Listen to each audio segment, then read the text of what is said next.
Tonight on the Sunday Sipper Club, we're going to be talking about one of Spain's oldest and most respected, most iconic wineries, Torres, the Torres family. You're going to learn about this colorful past that this family has in the winemaking business, how to approach the wines of Spain, how to get started. Maybe you've already had exposure to the wines of Spain, how to pair the wines with food. I'm Natalie McLean, editor of Canada's largest wine review site at nataliemclean.com. And you are here with me on the Sunday Sipper Club, where we gather every Sunday at 6 p.m. Eastern, that's Toronto, New York time, to talk to some of the most intriguing people in the wine world. Now, before I introduce our guest fully, I would like to know in the comments below, have you ever had a wine from Torres, Spain? Just yes or no. Have you had a wine from Torres? And if you had, you can elaborate if you wish. Hey, Dave is here already. I'm just going to post some comments here while we're getting warmed up here. Dave is here. Yes, Dave had. And everything's loud and clear. Anne McLean is here. Beverly is here. Sherry is here. Emily is here. And they're all saying that, yes, indeed, they have enjoyed wines from Torres. So this is an iconic winery. And right now, we are scheduled to be joined by Caroline LeBlanc. She's having trouble logging in. I think this is the curse of technology, and yet the beauty of it, in that it all brings us here live. I can see your comments. I can share wines and slides and pictures of the winery with you. But sometimes that last little piece doesn't work.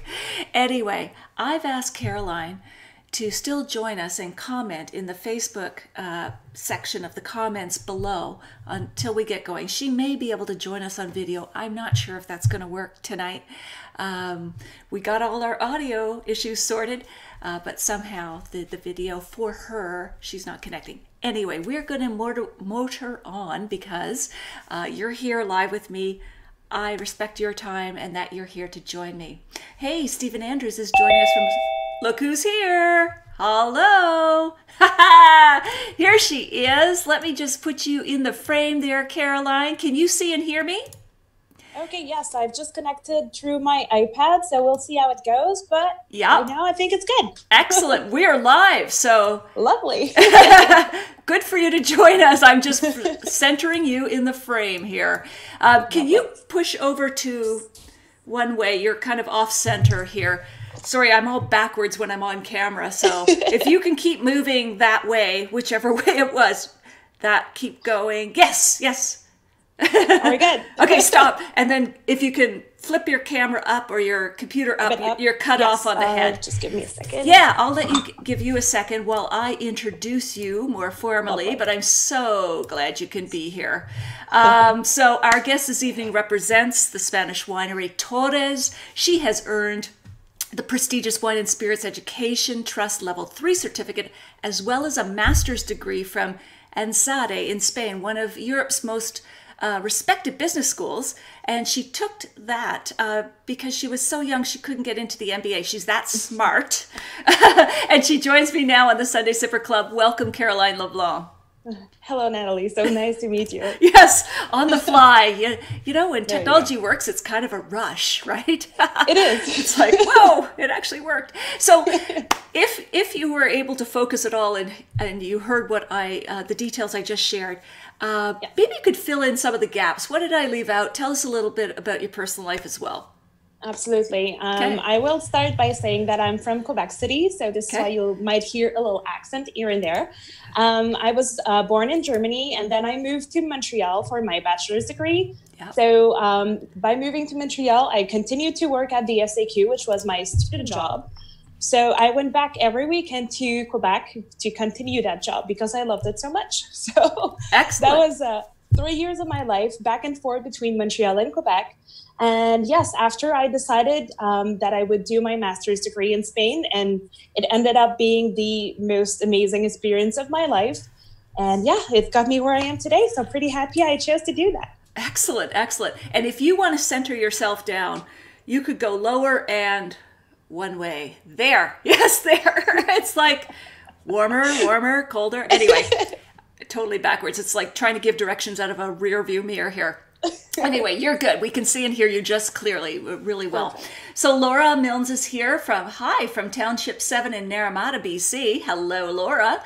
Paul Hollander is here, and probably with Patty from Virginia. Good evening to you both as well, Paul. Rochelle is here from Ottawa. Hello, and she says hello, Caroline. Dave Head, stage left. Yes, there you go. All right, a lot of our regulars are already pouring in, and again, if you're just joining us, it's the Sunday Sipper Club, where we gather every week, every Sunday at 6 p.m. Eastern, Toronto, New York time, to talk to the most intriguing people in the wine world. Let us know. Question of the day: have you tried a Torres wine? Just yes or no in the comments below. Have you tried one? Because we're going to dig into that. So, Caroline, let's go for it. What was the moment you realized I need to be in the wine industry? Or I know you worked in the SAQ. So anyway, you take us to the moment where you got the bug for the wine industry. Absolutely.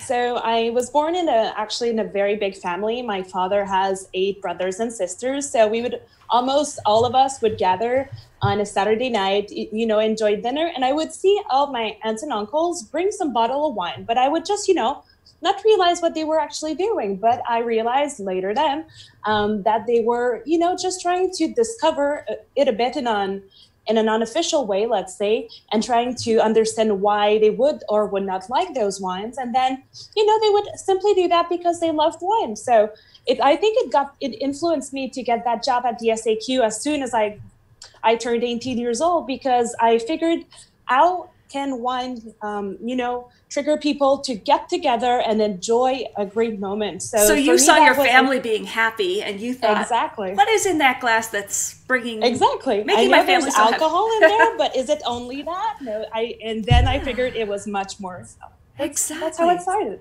Good way to put it. Excellent. Okay, so we want to kind of get warmed up on, Laura says, see. All right, excellent. As in, yes, I've had Torres wines. Okay, so just as a broad overview, Caroline, we know Spain is one of the most respected wine regions in the world, but tell us, beyond wonderful soils and great climate, which we always hear about from just about any region, tell us something we don't know about Spain, why it's so great at producing wine. Okay. Well, I think there are many reasons, of course, but I will focus on one or two, let's say. As you said, wonderful climates and soils, but I believe that this land as a way to showcase those grape varieties in a way that other countries do not. For instance, in Torres, we have a Riesling, and you would believe a Riesling really that is grown in the Penedès region, which is, warm Mediterranean climate.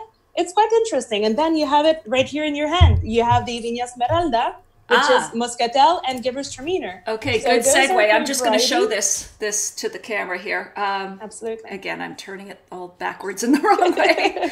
But I've posted all of the wines we're tasting in the comments section below, folks. So you can find this wine. This is so aromatic, so floral, and it's light. What's the alcohol? 11.5. Exactly. Off dry, but it's so beautiful acidity, so it doesn't taste sweet at all. It's so nice. But carry on, you were saying about Riesling. Absolutely. So if I were to taste blind that product, that Viña Esmeralda, I would never think it would come from Spain. So this is why it's so intricate, because we have different altitudes, we have different microclimates that enable us to do marvelous things that we would expect would come from other countries. So I think there are all those little gems coming from Spain that, are worth trying. So I think that's what makes it so special. Absolutely. Dave Head says, what's up with the French getting so grumpy over Spanish wine imports? Well, is that sort of, I don't know what that is, or if you know about that, Caroline. Can you repeat again? It says, what's up with the French getting so grumpy over Spanish wine imports? That just sounds like a protective sort of cross-border issue. Not sure if you're an expert on that, Caroline. Well, in terms of import, of course, but I mean, big wine growing countries will will be competing in a way, but I believe it might come from the fact that back in 1979, the Gran Corona's Black Label, which is now called the Mas La Plana, won Best Cabernet Sauvignon in the world in front of all the Bordeaux classified chateaus. So this might be the reason why they did not expect it at all. I think I have the bottle right here for those who do not know it. Okay, I don't have that one. I have a different Black Label, yeah. Yeah, that would kind of irk the French, I'm sure. I think so, but in the end, every country is proud of what they're producing, and I think they all respect each other no matter what, and I think that's the beauty of it. Yeah, absolutely. Very diplomatic. So Dave says he has 1,500 bottles in the cellar. No Torres, my bad. Yes, Dave. Go fix that. After today, you should fix it. After today, exactly. Exactly. Okay, so apart from tasting lots of wines from Spain, of course, visiting the region, there's nothing like visiting the region. Yeah. How can people really dig in and understand Spanish wines? What is it? What should they do? Absolutely. I think I will talk about my own experience before going to Spain and, falling in love with that culture and, the wine industry there. Sure. I think I just started to read books in Spanish, then listen to music and watch TV shows because that language for me was so interesting. So I just started to learn Spanish. And then when I arrived there, I kind of knew in what environment I was, so it definitely influenced me in the right way. So I was not expecting what I did experience there, but, getting to know that culture-wise, the country, I think, is the key. Absolutely. The language, the music, the books, exactly. Everything. I know when I travel to any wine region, I try to read the most iconic book of the region. So I went to Sicily and I read Lampedusa. And, there you go. And, it just informs you. Like, I think you observe things more richly and more textured, more detailed through the eyes of someone who has put it so beautifully, the countryside, the people, etc. Exactly. So you took the deep dive into the Spanish culture to get in there. I think it's what makes the difference in the end, because I do love wine, but then I have that special something for Spanish wines because, I know everything that comes behind the wine. So from the culture, the producing techniques and everything that gets it eventually into your bottle. So you kind of know the lifestyle that goes with your drink. So you can literally be in your living room and then sipping on a good glass of wine and feel like you're there in Barcelona enjoying the view. So nicely put. Okay. So how long have you been in this position as an ambassador for Torres? Yes, so I've been in market for a year, but working for Torres for a year and a half. So when I finished my master's degree back in 2015, I think, I started working with the company. So okay, I'm sure there's a lot of people this would be a dream job. Oh, it is. So how did you get this? Other than being smart and well educated and all the rest of it, how did you? Because this would just, as I said, be a dream job. For people who would like to do your job, what do you advise? Well, there are many ways to get into that industry. I personally studied business management and marketing. So I took the not so usual way, because normally someone would get from, being a sommelier in a restaurant or doing some courses like that. But I took the sideways. So then I got my business and management background, then worked my way through the WSET, then training for sommeliers here in Montreal. So this kind of the way I work myself through it. And then I think the most important thing is that to study the company you want to work for and then see the fit. Because for me, it's all about that. In the end, a brand ambassador, I believe, is not only the eyes in the market for the company, but is also the one who has to portray and share that passion that the winemaking company has. What's in there? What's in the bottle? It's not only a good wine, it's much more than that. What are their decisions? What do they do? And do you feel connected to that? Because if you don't, in the end, you won't portray the right emotion to the customers. So I think passion right there is key. I think they made a good decision. All right. All right. Diane Sheridan says, I went to Spain a few years ago, had a wonderful, extensive wine tour at Torres. Diane is one of the sommeliers for Loblaws, the new wine sections at Loblaws Grocery. Awesome. All right. Bruno, my goodness, coming in fast. Bruno says, try the Priorat. Am I saying that correctly? From Torres? Priorat, yes. Priorat? Which one? Which one though? Which one, Bruno? You need to specify. I have one right here. Maybe it'll look. Okay, Perpetua. Yeah, Perpetual. So yes, so we have available. We've had available in the LCBO if he's from Ontario, both Salmos and Perpetual, which is a very great project. I don't know if I've sent you pictures from the Priorat region, but Priorat is an outstanding wine growing region where you have those those vines planted like this. So everything is manually harvested. It is just so rich, and the soil is incredibly poor, so it makes it very difficult for enologists to grow vines, literally. So I believe that this one is one of the most special in our portfolio for sure. Excellent. And Nicholas Perron, welcome. Nicholas says, I love Torres. It is simply the best of Spain. He's put 3 what I think are Spanish flags.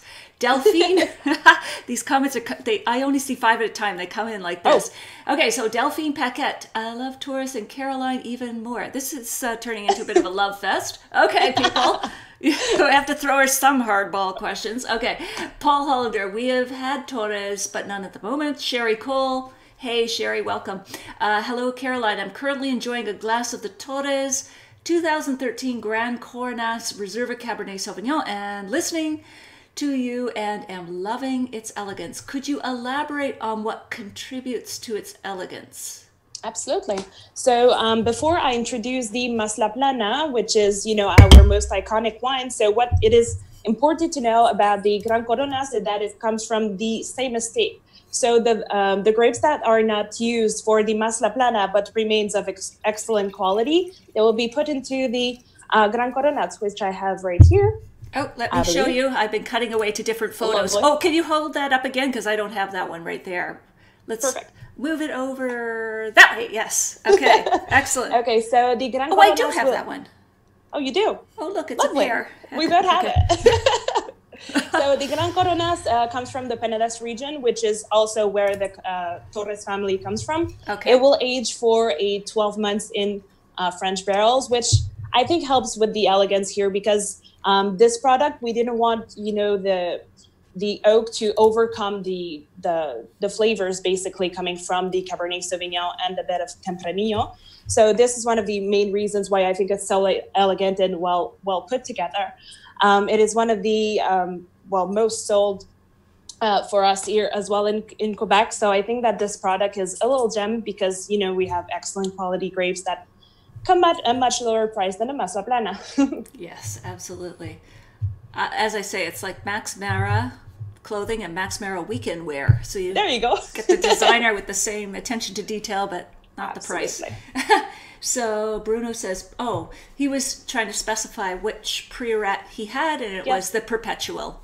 Perpetual? Oh, lovely. Yeah. Rochelle O'Connor, welcome, Rochelle. Caroline, your passion is so wonderful to witness via social media. Got a little grape icon there. What is your favorite comfort food and wine pairing? Oh, that's a great question. I think my mom has a wonderful recipe, which involves, it's a beef that is roasted. Oh. So for me, everything that, because in Canada, we don't have the most marvelous weather. So for me, autumn is one of the best season because, you get together with people, with friends and family, and then you get, a simple but well put together meal, like involving meat, a bit of sauce, and a bit of potatoes, something very, very, very simple. And then you add a great glass of wine. For instance, Gran Coronas would be a great pairing with the dish. So what dish would that be in the fall? Like what dish? For me, it's a roasted beef. Okay. With, basic veggies and, something simple, but always working. Yeah, though that's very comfort food, home cooking. So it does. I think it's the key in food and wine pairing. It doesn't have to be too complicated. I mean, you have to love the wine, you have to love the food, and then put together. Yeah. Lovely. Yeah, absolutely. And the company helps too. Of course. Bruno's also saying he's had the Villa Esmeralda. Bruno says, actually, we share in common importers in some countries. All the best from Portugal. So anyway, that's interesting. Okay, so let me go back to some of these questions because we've already gotten nicely derailed with everybody commenting, which I love. Keep commenting, folks, Yes, if you're just joining us. Sunday Sipper Club, joined here with Torres Ambassador Caroline LeBlanc. Please, if you've ever had a Torres wine, just comment below. If you've got a question for Caroline, write in the comments below. So Caroline, take us to the worst moment of your wine career, the absolute worst. What happened? Where were you? How did it feel? Well, to that, I would answer two things. Okay. Because I've had the chance not to find myself in situation in which I would be very stressed or unable to react.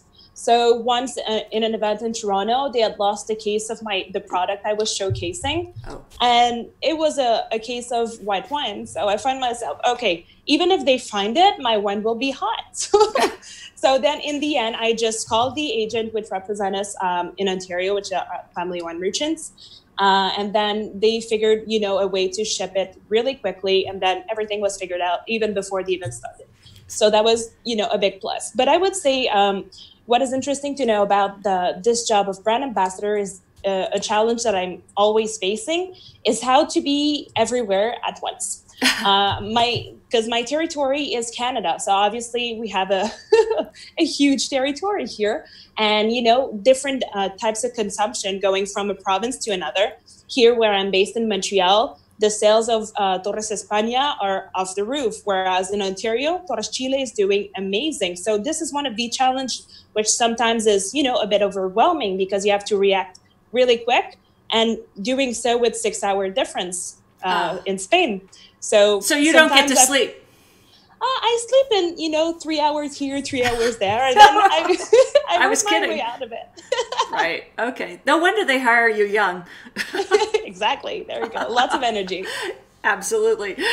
So now take us to the best moment, the best ever so far in your young career. I think it might sound a bit cheesy, but it was getting that offer from Torres because I had been 4 years looking at what the winery had been doing and, thinking that, wow, this is a great company which does great things. It's the most admired in the world. And I was wondering why and how did people, work towards being that. So when I got that offer, I thought to myself, wow, maybe I'm, I have showcased in the interviews that I've had, the way to portray that passion and that love for the wine industry. So it was, feeling like a pure blessing. That's nice.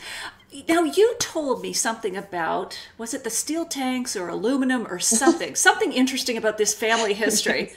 I'm confusing it because we had a go at this in July. But tell me what that story is, please. Yeah, so some of you might not know, but Miguel Torres is not only in Spain, but also in Chile and in California. So when Miguel Torres decided to work in Chile as well, it was back in 1979, if I'm not mistaken. And we would be the first winery, foreign winery to, take place in that wonderful country. But then we would, bring the modern and viticultural tools that we had in Spain. So then we decided to ship some stainless steel tanks. But the thing is, people in Chile did not know what were those stainless steel tanks. And, analyzing the situation, they were like, is this to build some kind of, not a bomb, but anything, something that would a nuclear reactor? Exactly, something like that. So we found ourselves, waiting for months before the authorities let us bring those stainless steel tanks to work with the grapes. So this is actually something very funny, but, in the end, we were good to go. Interesting. And how many generations does the family extend back for the history of winemaking in Spain? Yeah, so the family has been growing grapes for 300 years maybe, but they've started, they've founded the Torres family winery back in 1870. So we're now at the 5th generation. So Miguel Torres Sr. is the actual president still, but then Miguel Torres Jr. is now the general manager of the group. Okay. And I'm just going to pay attention to some of these comments as well. Delphine says, personal favorite is Torres Celeste Crianza. What's the best food pairing I could have with that wine? I think the best I had is a I don't know how do we say that in Duck Magret? Oh yeah, duck magret. Yes, yeah. Magret de canard. Oui. So that's the very best pairing I've had because Why it was does that with work? because in that specific case we had a blueberry and wildberry sauce, which are aromas that we do find as well in the product, and then we have the enough tannin and acidity to have the duck. So it was absolutely fabulous. I think it was. My mouth is I'm watering. getting hungry. Eh? Yeah, It's I know. almost time. Yeah, that's what we do here. We make people hungry and thirsty. We set them off for their Sunday dinner. Okay, so Dave Head says, in general, we find Spanish wines have great value for the money, especially versus French wine. Okay, absolutely. So let's continue the wines that I have in front of me. I'm not sure if you have them all, or maybe you have them and more, but I have Sangre de Toro. Does that mean bull's blood? It does. So it sounds so much better in Spanish. Let's just leave it in Spanish. But anyway, how did this wine get its name? Yeah, so, this is a brand that was registered in 1954. Okay. So it's been, in market for a lot of time. Yeah. I think that the purpose of this product was to have a wine that would express, well the terroir, and that would also make the company known worldwide. So Miguel Torres, I believe it was the third generation of the family, decided to put this blend together. We have here a blend of Garnacha, Grenache, and Carignan. So this blend is just, a typical blend you would find in Catalonia, and that would express, the Spanish way of life. So I believe this is why this product is so great, because... Yeah. That and the price too. It's unbelievably inexpensive. Is it under 13 or something? I think so, yes. Yeah. It's amazing, and often comes with a little bull attached. But exactly. Lynn Rogers is just joining us, and hello. her comment is, "I love Spanish wine." Hello, Lynn. This is amazing. I've always found great value here. You can't go too wrong. And for people who want to just don't surprise me, don't disappoint me, I think it's the perfect way to introduce one to the Spanish category. Yeah. Because it doesn't have too much oak. It's not overly complex. It's just well made. Yeah. And with just a bit of oak, so solid. It's really, really great. Very solid. Is this your entry level? Like, is this the most? Yes, it is. Yeah, okay. Exactly, in reds it is. And yet it still has the traditional grapes and the traditional care of the winery, supposedly. Cool. Okay, so which one would be, I'm going to hold up two. I don't know if you can see them. I'm looking at two different cameras. You're down here, but I'm up here. Yes, so I see them both. I'm gonna hold them so that you can see them. Sorry, yes. And then I'm gonna hold them up here. Which one is the next step up? The white label or the black label? The white. Okay, so let's try that one next. Tell us what the difference is between this one and the one we just tried. Okay, so the first difference obviously is the grape variety used. Okay. And this the main grape variety is Tempranillo, which is also a classic grape in Spain, and it will be completed with a bit of Cabernet Sauvignon. Okay. So which makes it a bit more complex. Absolutely. And I should just segue, but I should just mention, folks, that I have posted on my website a Tempranillo quick guide that you can get on my blog. It's free to you. Little download PDF. If you go there, our post with this video is at the top of the blog, and you can find it there and get your quick guide to Tempranillo, because I think it's one of the world's most fascinating grapes. It is. Yeah. It's got this luxurious silkiness that reminds me a little bit of Grenache or Pinot Noir. There's something going on there that has a lot of richness, a lot of flavor, but not heavy. Exactly. Yeah. Nice texture. Oh my goodness. Anybody else had this wine? The Coronas Tempranillo. So good. Wow. It is. And this is actually one of the oldest registered brand that we have in the portfolio, registered in 1907. So. Wow. So much history. Good, beautiful wine. Absolutely. Oh my goodness. I'll just keep an eye on the comments as we keep going here. But What is sort of one thing that you assumed but were wrong about when it comes to wine? Anything, winemaking, wine, generally? I first thought when I, joined the company that I would become an expert like this.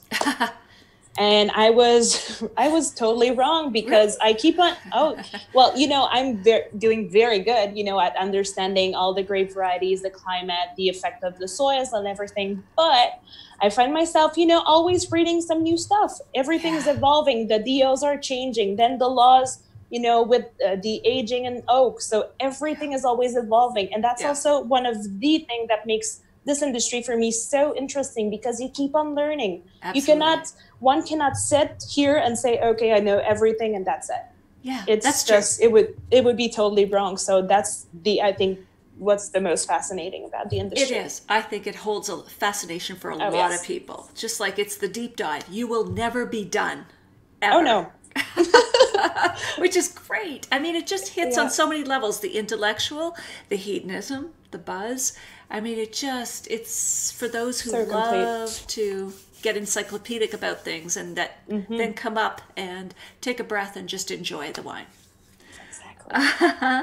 I was going to ask you this question, and I just realized it now. What advice would you give to your 30-year-old self? That's in the future. Exactly. But I can still give myself advice and see how it goes. Hilarious. But, okay, go for it.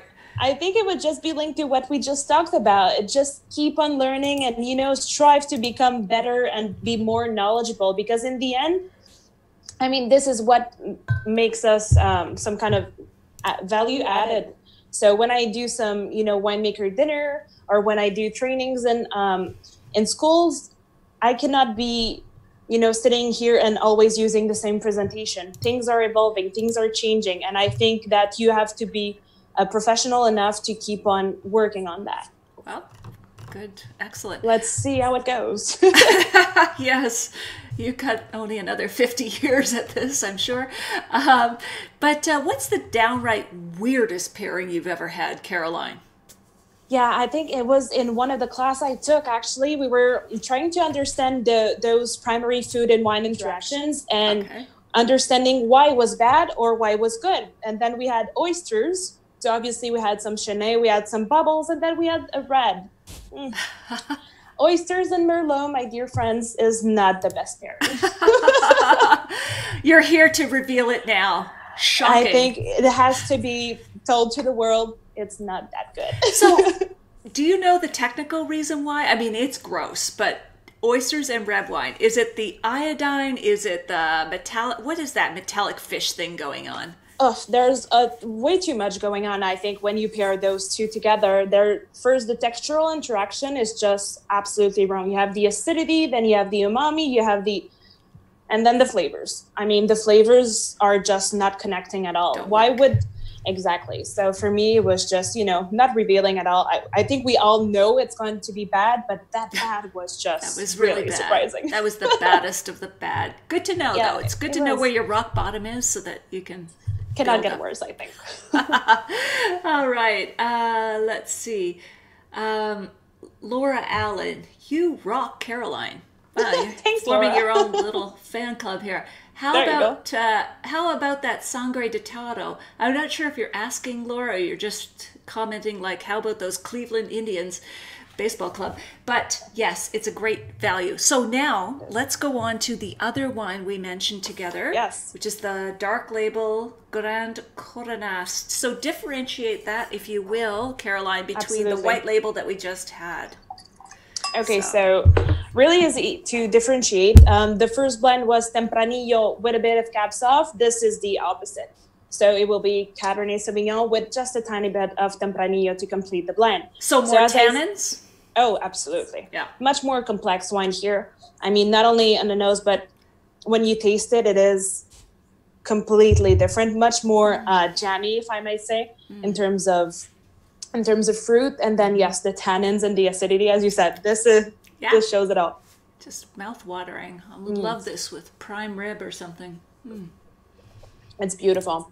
And as I said, great quality grapes. So you pay a bit more, but I mean, the bang for your buck there is just incredible. Yeah, and it's, I don't know, is it about 1995, something like that? Exactly. Yeah. And how many more steps up the ladder does Torres go after this? I know the wines are readily available everywhere as you get more and more premium, smaller production, but just what happens after this tier? Well, there's a lot happening. Of course, if we only talk about Torres in Spain, not talking about Chile nor California, we go higher end in Priorat. So as we talked about the Salmos and the Perpetual, then we go to other products like, I think I have these right here. The Grandes Murallas, which is an absolute treat. It is made out of ancestral varieties. It is a blend, so it's absolutely amazing. So this would be even higher end, I believe, than the Mas La Plana, which I talked about before. We have different types of projects that keep on adding every year. So this is another good point to know about the companies, that it's not because they're well known and that they're doing great that they're stopping there and not evolving. They're always, experimenting in different altitudes in different regions, buying different vineyards and in different DOs. So in the end, when you look at the portfolio, you see Torres is a bit everywhere in Spain, which is also intricate because you have mainly 3 different climate regions, and then you have to work different grape varieties. So it makes it very complete and interesting. Wow, I love it. So what's the most, I get so many useless wine gadgets, but I love to ask people, what is the most useful wine gadget you've ever received or bought? I think the best one for me is the Cordon. Is it the one that sprays air? Exactly. So the one that you put right here in the bottle, and then you spray just a bit to preserve quantity. The wine. Okay. So I know this is not something that the end customer will use, but it makes it interesting for the end customer when a restaurant uses it, because you can taste, great wines at a cheaper price. So you can have a glass of, a bottle you would never buy, but then the restaurant will offer it, although it's maybe higher priced, because it has a Cordon in it that it keeps the quality. So by the glass, wine. Yeah, exactly. Exactly. They can offer more of those, yeah. Absolutely. So if you could share a bottle of wine with someone outside the wine industry, so no picking the founder of your winery, living or dead, who would that be and what would you talk about? Okay. I think I would do it with my grandfather, because he was the one who told me to, always keep going, always keep studying, and make my dreams come true. And one, of my greatest objectives was to work with Torres, because when I saw that job posting, I read it, the description was literally if I were to do a description of myself. So I saw that, and I some kind of told him, I'm going to get this. And then I got it, which, I think would be worth celebrating with him. That's for sure. He's looking out for you. Yes, for sure. Oh, nice. And so as we wrap up our conversation, Caroline, is there anything that we haven't covered that you'd like to mention at this point? Yeah, I think it would be to mention to everybody that it's not because it seems so complex or difficult that it is not accessible. So as a brand ambassador myself, what I try to do is, make everybody feel confident to try and not be afraid of, having those weird wine pairings that in the end, are not so enjoyable, because that's the way you understand, not going through theory, but just experimenting. So not limit yourself to saying, okay, I don't like that grape variety, or I don't like that country. No, explore. Maybe it was only that vintage wasn't that great, or that bottle was scored. So it's always, to observe what's going on, to talk with people, to, sit here on a Sunday night and listen to Natalie's interview, because those, laid back and easy approach techniques are just the best to learn about the wine industry, I think. Wow. You're good. Really good. Good insights, Caroline, really. Thank you for taking your time to share with us tonight. How can people reach you online? Oh, very easy. I'm really accessible on Facebook. So if you want to just add me on my personal page, I made it especially for, my job. So being a Torres brand ambassador. So I post daily or weekly on what I'm doing, what are those products. So if you want to learn a bit more about, the company and as well, Torres, Chile and Marimar Estate in California. Well, I think it's one of the best way to slowly but surely get to know us a bit better. So Twitter, Instagram, Facebook, and then I can post and comment my email address if you need or want to visit the winery, because I believe that's another thing that the Torres family loves.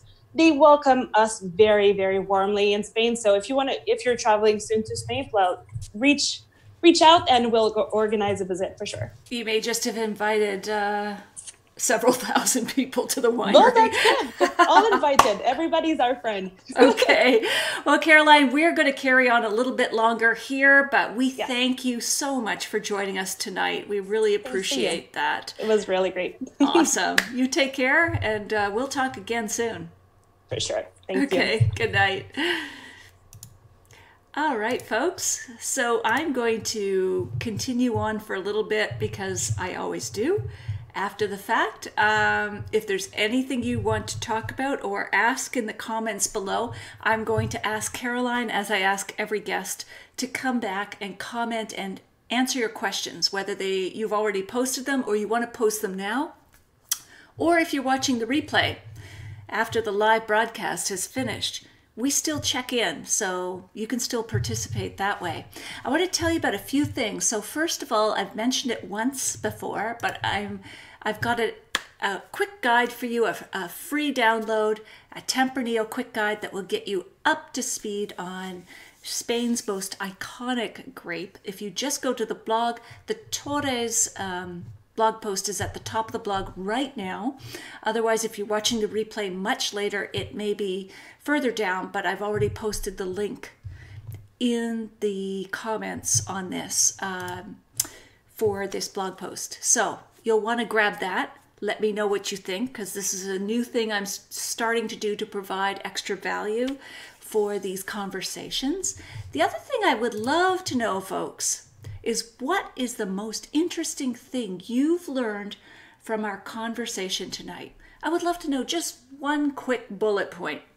And if you could post it in the comments below, what surprised you? What did you learn? What did you like? What did you find most useful?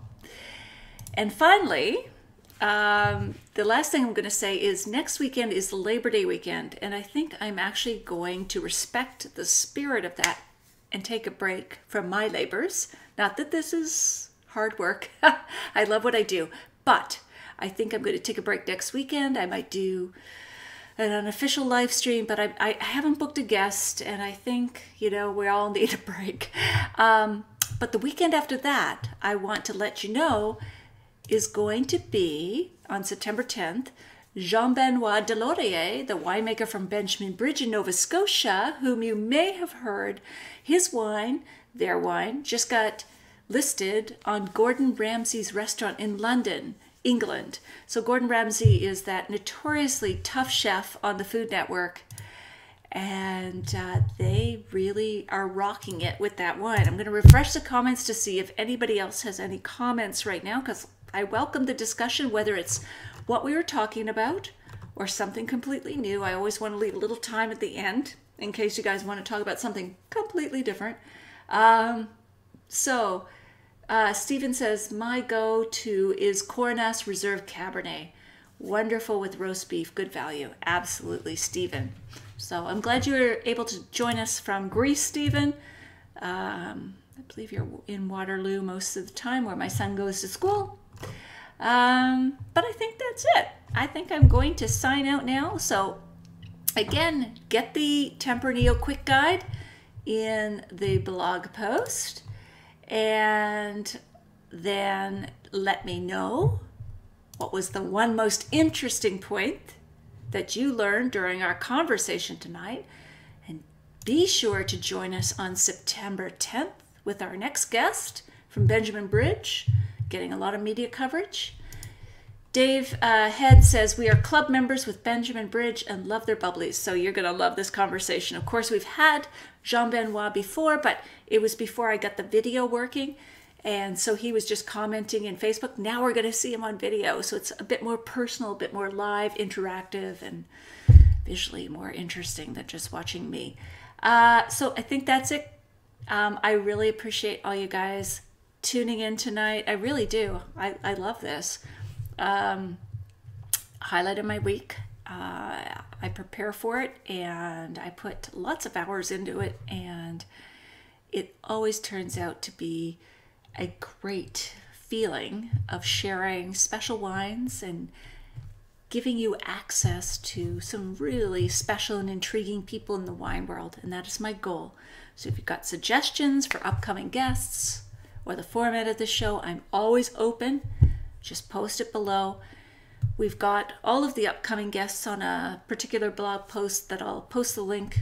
I've done it before, but we've got so many great guests coming up into the fall. We're going to rock it, and we're going to have fun, and we're going to learn about wine, but not the boring way. We'll be entertained and educated. Anyway, take care, and I will see you in 2 weeks' time, September 10th. Night.